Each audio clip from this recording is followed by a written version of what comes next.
Hello, Assalamu alaikum. May peace and blessings be on you. So my today's article is about Donald Trump declaring victory. Yeah, he's doing a victory lap. He's saying the war is pretty much finished. He's completed his mission. I've written a very detailed article on it. Mainly, I'm just saying that it's a mirage, it's a bunch of lies. And it's quite a dangerous game this madman is playing. He's delusional and he's mad. That's quite a dangerous thing for a world to be in. And I've gone through very much in details what's the illusion, the tactical reality, what's going on, and the economic threat and the other threat for the whole world, right? So you can go ahead and at your pleasure read the whole article, right? Here I've got like a summary of what's going on, visually represented. So I'm going to add some additional bit in my introduction to this article. My greatest fear is this. Like all my life, I always thought it is not what it always seems. So whatever you see in the newspaper, whatever you see in the TV and media, the underlying facts are always different. I always thought that's the case. And of course, then you become conspiratorial, right? So you start believing conspiracy theories and stuff like that. But after this whole Epstein disclosure, after these pedophilia, these Nazis, this evil, this Zionist evil, after it came to light, a lot of these conspiracy theories of the last 50 years, they came to light. And then you say, oh my God, these are all true. Yeah?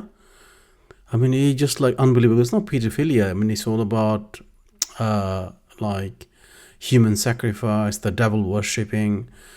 I mean, it's unbelievable. So remember, we always used to think that people who hold the power, they worship the devil, and then devil accepts them, and then they give them wealth and then give them power. It's a conspiracy, right?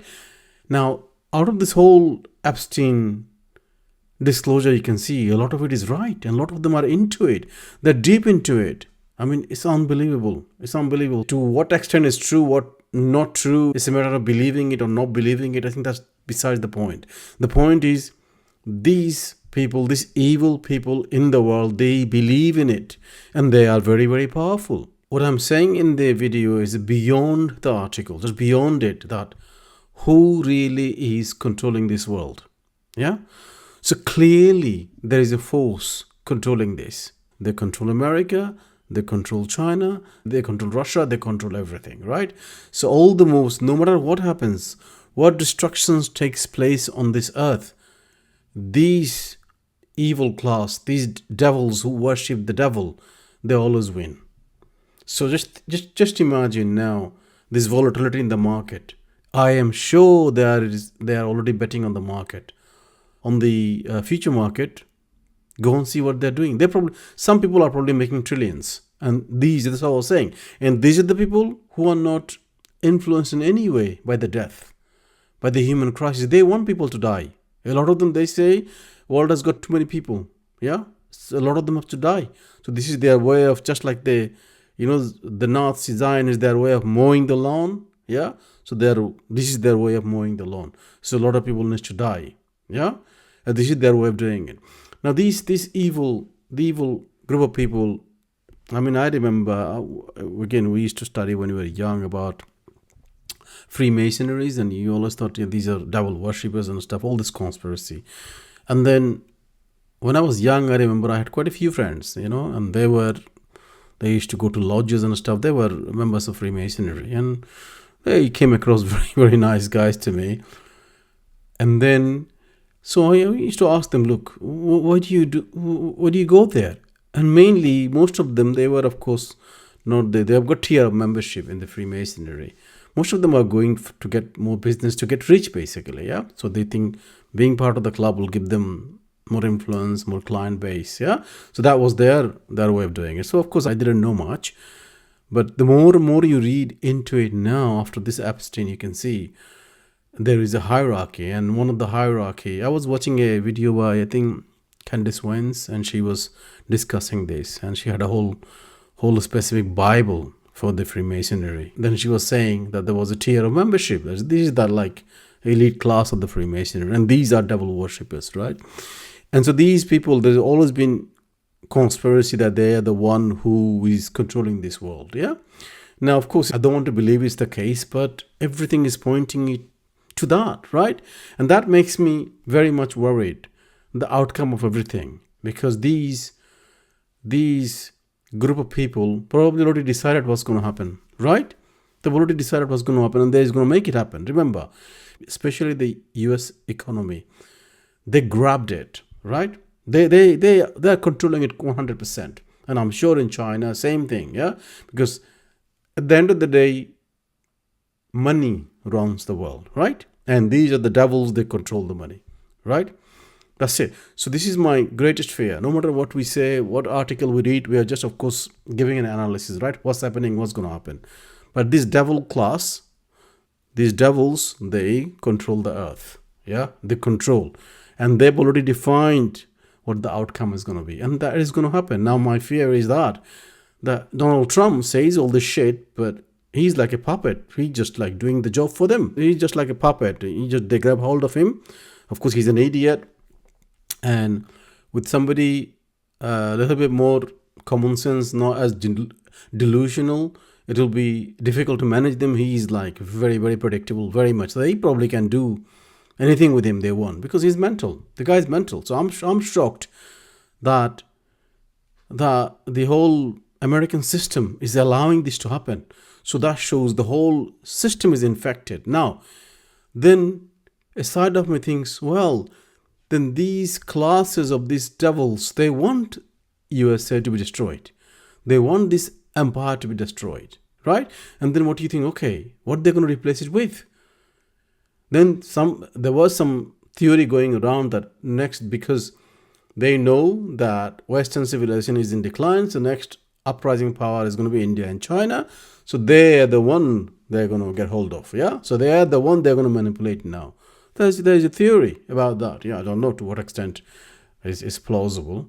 But so the deliberate destruction of this Western civilization in this way is unbelievable. It's just like shocking to me. This is what I want to say, in addition to, of course, what I've written in the article. And I think three main things I really want to highlight is this. I'm going to show you a video now, okay? And it's going to shock you to your core. We all know that all these girls has been killed, basically. Yeah? So this is, of course, this is all these 165 little girls, yeah?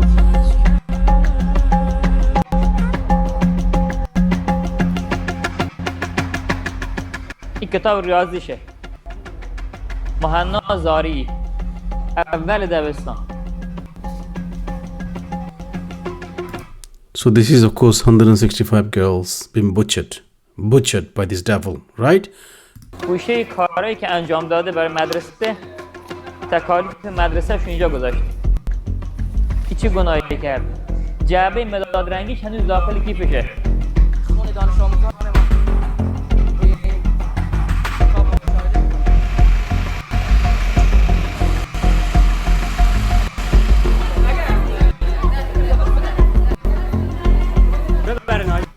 So I'm going to stop it, and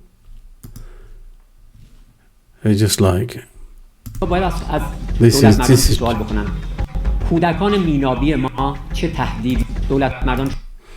I'm going to stop it, and I can see these are all the graves, right? It is such a tragedy, and then these devils, they don't even blink an eye, right? They don't even blink. And it was my gut feeling, it was not a mistake, it was deliberate. Because they did that, they're doing that day in, day out in Gaza. This evil, this devil Zionists, they take pleasure in killing children, especially girls. They take like, of course, this is worshipping the devil, because devil likes this sacrifice. They're sacrificing the young, yeah, to the devil. Now, yes, it sounds, as I said, it sounds awful. It sounds very much like a conspiracy, but It happened so many times. It's happening so many times, right? So this is, of course, something I wanted to show you. This is how deliberately, it's not one, two, three, so many more missiles they have to drop to kill all these people. And I think when, like, after first bomb, parents were trying to help the kids, and they bombed the parents as well. Yeah, people who were trying to help, they bombed them as well. So that's the first video I wanted to show. The next one I wanted to show is a chemical attack on Iran, right? Remember, Iran survived the 8 years of warfare, yeah, with the then you supported Saddam Hussein, yeah, provided him, I think Germany provided him with the chemical weapon, and they've killed. Now this is another chemical attack, because what happens, this oil, exactly, I think on my article I've described it, how this become a chemical weapon, yeah. They have blown this whole oil tank, and then look at basically in a broad daylight, Tehran becomes like a night. So basically, after this attack, in broad daylight, it became like a night, as if darkness fallen. Yeah, this is the chemical attack, and it will kill many people, from cancer, from all sorts of diseases. Yeah, so just look at the like it's apocalyptic nature of it. Just look at how awful this is, how horrible. It's almost like end of the world, really.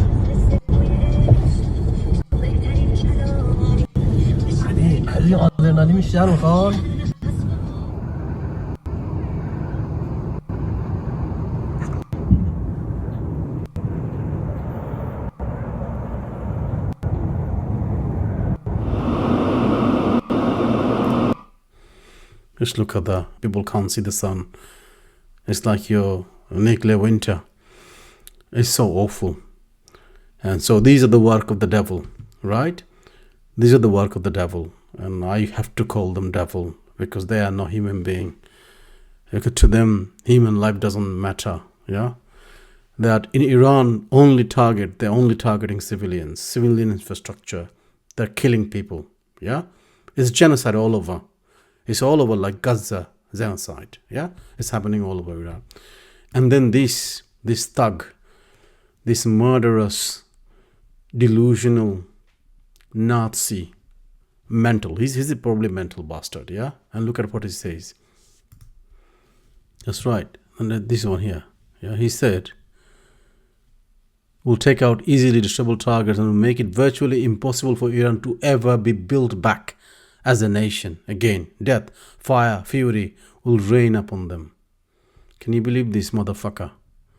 Can you believe this motherfucker? A genocidal motherfucker. Yeah?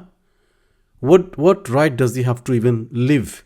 Yeah? This motherfucker should not be alive after that statement. Yeah? He's a genocidal motherfucker. He's psychotic. And he needs to be neutralized. And it's so dangerous. A sick psychopath like him. And another psychopath in Israel, yeah, BB, yeah. These are mentally ill bastards, yeah. They have got no right to live, because they will cause chaos on this earth. They will cause chaos, right? So I don't want to really say much more. I mean, as you can see, yeah. So the earth is taken over by evil forces. Only Lord knows where we're going to end up, yeah. My fear, as I have said in my last article, is the tactical nuclear weapon being used. Iran has already won the war, yeah, because the regime is still there, right? And they're going to create as much chaos as possible. So they're going to make sure that the Hormuz is closed and the oil price skyrocket. And I don't blame them, of course, because they want to make sure this cannot happen to them all over again, right? So now, and I've given various scenario in terms of what can happen, 3 doors, yeah. So I've basically given 3 options. Walk away, or you can do a ground invasion, and all you get like a do a deal. But it's looking very unlikely there will be a deal. I just can't see. I think none of these options look very predictable. What I can predict is this. It's so embarrassing for America they probably can't get out of this. And then the most awful scenario is this: something just has to go wrong, and then they might just use tactical nuclear weapon. That is the scariest thing for the whole world. And this is what the devil wants, probably. And all the sound bites for the Armageddon and everything, this is what probably they want. This is the most scariest thing for me. Anyway, so read up the article and let me have your thoughts. Thank you very much. Thanks. Come on, keep up now. I'm trying, it's not easy. Here we go, Trumpy. Time for the order to US Army. Yes, Master. This article is written by Mostafa Kamal, a human rights activist and a political analyst in London, UK. The 2026 Iran War, the mirage of victory and the end of an empire. It's the 11th of March 2026. The world is holding its breath. They call it Operation Epic Fury. It sounds like a computer game, but the smoke over Tehran is very real.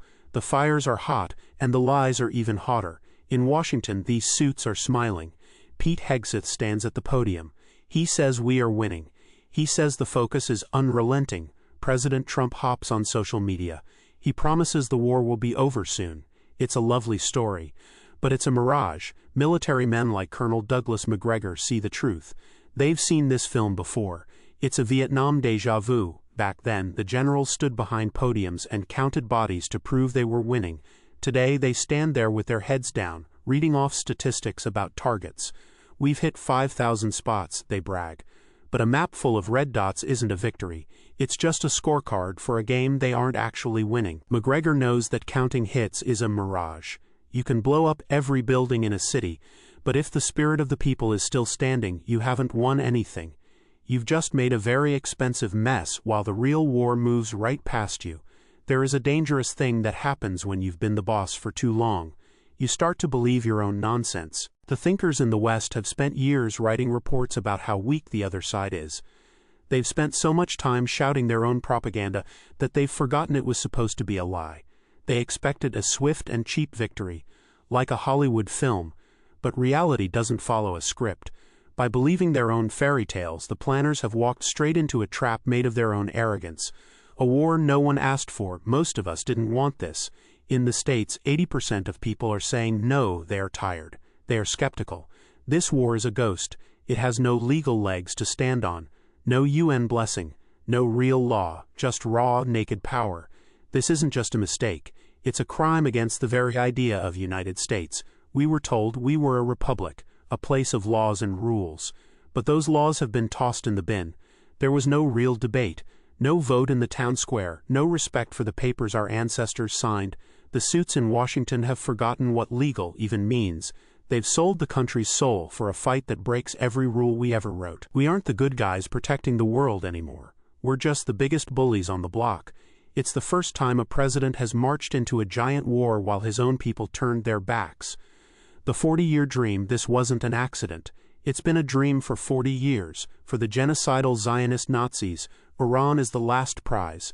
Look at the map. Iraq is broken. Syria is in ruins. Lebanon is struggling. Sudan is shattered. Iran is the last pillar standing. The plan was always to knock it down. The U.S. is acting like a poodle on a leash. It's doing the heavy lifting for a dream that isn't even its own. Fire, brimstone, and tomahawks. But there is something even scarier in the war room. It's not just politics, it's religion. A group of Christian genocidal Zionist Nazis is whispering in the president's ear. They aren't talking about oil or borders. They are talking about God. They think this is Armageddon. They believe they are helping Jesus return. Soldiers are being told they are on a mission from heaven. But God doesn't usually bomb primary schools. When you think the end of days is coming, you stop caring about peace. You only care about the fire. It's getting weird in the command rooms. It's not just about maps and math anymore. It's starting to feel like a cult. The young sergeants and the pilots are being sat down and told they aren't just serving a flag. They are being told they are soldiers for God. There are whispers of men being asked to take their oaths to Jesus instead of the law. They are being briefed that Armageddon is a mission they should be proud of.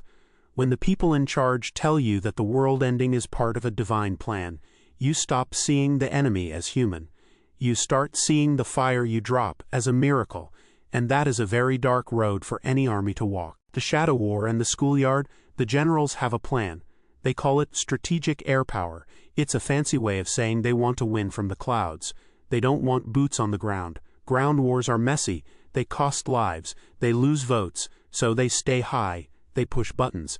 But from 30,000 feet, every target looks the same. Over the last few days, the bombs haven't just hit barracks. They've hit highways. They've hit 77 medical centers. They've hit the TV stations where people tell their stories. Then came the darkest day of all. In southern Iran, a primary school was filled with laughter. Then the sky fell in. A U.S. Tomahawk missile hit the building. Not once, 5 times. Witnesses say it was a double tap. You wait for the helpers to arrive. You wait for the teachers to run into the smoke. Then you strike again. 165 young girls. Gone. 165, it's a number that should break a heart, but the men at the top are professional liars. They've spent their lives getting accomplished at the art of the fake story. First, they said they didn't do it. Then they said it was an Iranian accident. Then they said the missiles weren't theirs. But the metal in the dirt doesn't care about the spin. 5 strikes, one after another. It was a cold, calculated double tap. They waited for the smoke to clear. They waited for the teachers and the rescue workers to run back into the ruins with bandages and hope, and then they hit it again. It wasn't a glitch in the system, it was a signature. When you have pathological people at the wheel, a school isn't a sanctuary anymore. It's just another target on a screen. President Trump says it might have been an Iranian missile. He says they are lying. But the metal in the ruins doesn't lie. It has "Made in America" written all over it. Fighting with ghosts, how does a smaller country fight a superpower? You match them for wits. Iran is playing a clever game. They aren't sending their best missiles. They are sending their ghosts, simple drones from 2012, cheap toys. The West is panicking. They are using $2 million interceptors to stop $5,000 drones. It's a bad trade. Iran is forcing them to go broke just to stay safe. Meanwhile, Iran is taking out the eyes of the Navy. In Bahrain, a $1 billion radar system is now scrap metal. The U.S. fleet is blind in the Gulf. They can't see what's coming. We were sold a story about the Iron Dome and the Patriot missiles. They called them a shield of God, perfect, unbeatable, high-tech magic. But in the cold light of 2026, that magic has fizzled out. These billion-pound systems are gasping for air. They weren't built for a swarm. It's like trying to stop a cloud of midges with a sniper rifle. You might hit one, but the rest are going to bite. The U.S. is spending millions to swat a toy that costs less than a bicycle. It's not just a bad trade, it's technical bankruptcy. We are like a heavyweight boxer who has lost his sight. We are swinging hard at the air while the ghosts dance around us, waiting for us to tire out. We have run out of clever moves, and when a giant runs out of moves, he starts looking at his most dangerous toys just to stay relevant. A world on fire, the war is spreading like a forest fire. In the north, Hezbollah has turned the border into a tank graveyard. 5 Israeli Merkava tanks were turned into burning husks in one afternoon. A secret raid by commandos in Nebuchit went wrong. They were wiped out. They even lost a helicopter. Turkey is in the mix too. They are sharing radar data with the West. Iran has noticed. They've warned that Turkish bases are now on the menu. High above, Russia and China are watching. They are sharing secret satellite photos with Iran. The adults in the room are starting to look very small indeed. And it's not just the big names. There is a whole web of silent partners. From Greece to Italy, NATO bases are being used to fuel this fire. They claim they are neutral, but their soil is being used to launch the missiles. They say they aren't part of the war, but they are holding the matches. The people on the ground aren't fooled. They see the planes taking off from Athens and Istanbul. They see the complicity of the neighbors. By opening their doors to the rogue elephant, these countries have made themselves part of the target list. The empire isn't just fighting alone. It's dragging its friends into a fire that might consume them all. The phone call in the dark, behind the gold curtains, the mood has changed. On TV, Trump is still the strong man. But in the quiet of the night, he is looking for a door. He knows he's made a massive mistake. The Zionist dream he was sold is an American nightmare. Oil is hitting $120 a barrel. The market is shivering. Trump doesn't want a ground war. He remembers Iraq, but he can't look like a loser. So he called Vladimir Putin. It's a desperate move. He's asking for help, but Putin is no one's fool. He wants a deal on Ukraine. He wants to show the world that the West is no longer the only boss. It's a high-stakes poker game. If Trump blunders now, it's World War III. The madman in the mirror in the past, people talked about the madman theory, the idea that a leader pretends to be crazy to keep his enemies guessing. But experts like Jeffrey Sachs are looking at the White House and seeing something much simpler. It's not a theory, it's just a madman. The messages are changing minute by minute. 1 hour, he's talking about ending the war. The next, he's threatening to wipe Iran off the map. This isn't a clever game of chess. It's mental instability on a global stage. When the person holding the keys to the world's biggest military is this inconsistent, the off-ramp stops looking like a way out and starts looking like a cliff edge. But it's more than just one man. It's an entire culture. The West sees a regime, but the people there see a civilizational state. They aren't just fighting for a government. They are fighting for a history that goes back thousands of years. There is an extraordinary self-confidence in the air. They draw strength from ancient stories of standing up to giants. They've prepared for this for 40 years. While the U.S. looks at a map and sees targets, the people on the ground see a sacred bridge that they will never let break. You can't defeat an army that feels like it's fighting for its soul. The more you bomb them, the more they unite. It's a lesson the experts in Washington seem to have missed entirely. The BRICS test. Friends and fake friends, the world is shifting. India has left the room. They invited Iranian ships to their bases as friends. Then the same Iranian ship were bombed while being in the Indian Ocean. Many believe India helped. It's a cold lesson. India is playing both sides, but Russia and China are still in the corner. The real question is, how far will they go? If the U.S. reaches for the nuclear red button, will they stand up, or will they let Iran burn? Professor Mearsheimer calls the U.S. a rogue elephant. If the elephant goes mad, no one is safe. The toxic sky and the thirsty city in Tehran, the sky is bruised black. U.S. strikes hit the refineries. Now it is oil rain. Thick, toxic soot falls from the clouds. It sticks to your skin. It burns your lungs. For the survivors of the 1980s chemical attacks, this is a death sentence, but it's also the water. The Gulf gets its water from the sea using desalination plants. They are sitting ducks. Iran has warned, if you keep pushing, the water is next. In Riyadh, if one plant goes down, 90% of the drinking water vanishes. Millions of people in the desert with not a drop to drink. 38 million people could die from thirst, hunger, and a lack of medicine. The trillion-dollar squeeze. If you think petrol is expensive now, hold on to your hat. The Strait of Hormuz is shut. 25% of the world's oil is trapped. Prices are screaming.